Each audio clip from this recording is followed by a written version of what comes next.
रात का समय था। गांव के बाहर कब्रिस्तान के पास हवा अजीब तरह से चल रही थी। लोग कहते हैं उस रात सिर्फ एक आदमी की मौत नहीं हुई थी, बल्कि एक कहानी शुरू हुई थी जो 7 साल बाद फिर जिंदा होने वाली थी। मध्य प्रदेश के खरसोल गांव में रहने वाला एक आदमी था, पप्पू। सीधा साधा, अपनी छोटी सी दुकान चलाने वाला, गांव में सबको नाम से जानने वाला। लेकिन किस्मत को कुछ और ही मंजूर था। एक रात अचानक गोली चली और खंभे के पास पप्पू जमीन पर गिर पड़ा।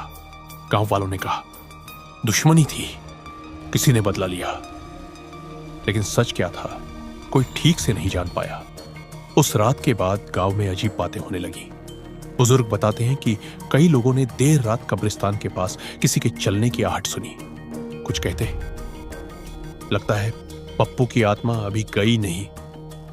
गांव की भाषा में लोग बोलते हैं बेचारा अधूरा काम छोड़ गया, इसलिए भटक रहा है। कहते हैं मौत और अगले जन्म के बीच पूरे 7 साल का फर्क रहा। 7 साल जिनमें ना कोई शरीर था, ना कोई पहचान, बस यादें थी।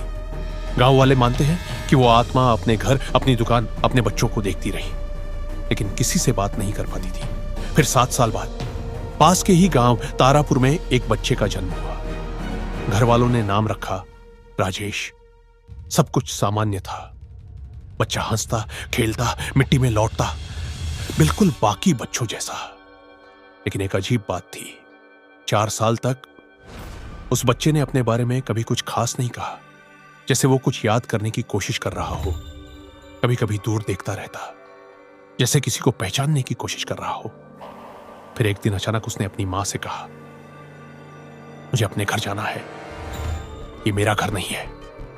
मां ने हंसकर कहा अरे पगले, यही तो तेरा घर है।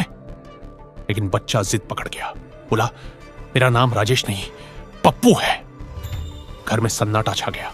पहले सबने सोचा बच्चा कहीं सुन आया होगा, लेकिन धीरे धीरे उसने ऐसी बातें बतानी शुरू कर दी जो किसी 4 साल के बच्चे को पता ही नहीं हो सकती थी।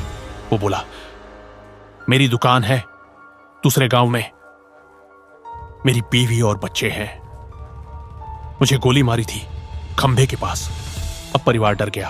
गांव में खबर आग की तरह फैल गई। एक बच्चा पिछले जन्म की बातें बता रहा है। लोग इकट्ठा हुए और फैसला किया गया अगर ये सच बोल रहा है तो रास्ता खुद बताएगा। बच्चे से पूछा गया कहां चलना है। उसने बिना सोचे कहा खरसौल। गाड़ी चली और सबकी नजर बच्चे पर थी। कोई रास्ता नहीं बता रहा था, फिर भी वो मोड़ मोड़ पर बोलता जा रहा था इधर से जाओ, अब सीधा, अब यहां मुड़ो। और हैरानी की बात, गाड़ी सच में खरसौल पहुंच गई।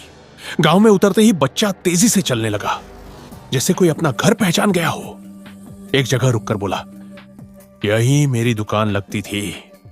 पास खड़े आदमी ने तुरंत कहा अरे हां, यहां तो पप्पू दुकान लगाता था। अब लोगों के रोंगटे खड़े हो चुके थे। फिर उसने 3 भाइयों को अलग अलग पहचान लिया, बिना नाम पूछे, बिना किसी इशारे के। गांव के बुजुर्ग बोले इतना छोटा बच्चा झूठ कैसे बोल सकता है, जो बता रहा है सब सही है। लेकिन असली झटका अभी बाकी था। बच्चे ने कहा चलो, जहां मुझे गोली मारी थी। सब उसके पीछे चल पड़े। कब्रिस्तान के पास पहुंचकर उसने एक खंभे की ओर उंगली उठाई। यही मारी थी गोली। वहां मौजूद बुजुर्ग तुरंत बोले हाँ, बिल्कुल यही पप्पू गिरा था। उस जगह की मिट्टी जैसे अचानक भारी हो गई। कुछ लोग डर गए, कुछ चुप हो गए और कुछ के मुंह से बस एक ही बात निकली, यह पुनर्जन्म है। फिर बच्चा अपने पुराने घर पहुंचा। दरवाजा देखा, आंगन देखा और अंदर जाने लगा जैसे रोज आता हो। एक महिला रो पड़ी, बोली जब छोटा था ना, बार बार यहां भाग आता था, कहता था मैं अपने घर जा रहा हूं। लेकिन वक्त के साथ कुछ बदलने लगा। जैसे जैसे बच्चा बड़ा होने लगा, उसकी यादें धुंधली होने लगी, नाम भूलने लगा, चेहरे भूलने लगा, जैसे नई जिंदगी पुरानी जिंदगी को धीरे धीरे मिटा रही हो। आज भी खरसोल और तारापुर के लोग कहते हैं हमने अपनी आंखों से देखा है, आत्मा शरीर बदल सकती है। अब सच क्या है, विज्ञान क्या कहता है, यह अलग बात है। लेकिन गांव वालों के लिए राजेश सिर्फ एक बच्चा नहीं है, वो पप्पू की अधूरी कहानी का दूसरा अध्याय है। और सवाल आज भी वही है, क्या मौत सच में अंत होती है या सिर्फ अगले जन्म की शुरुआत।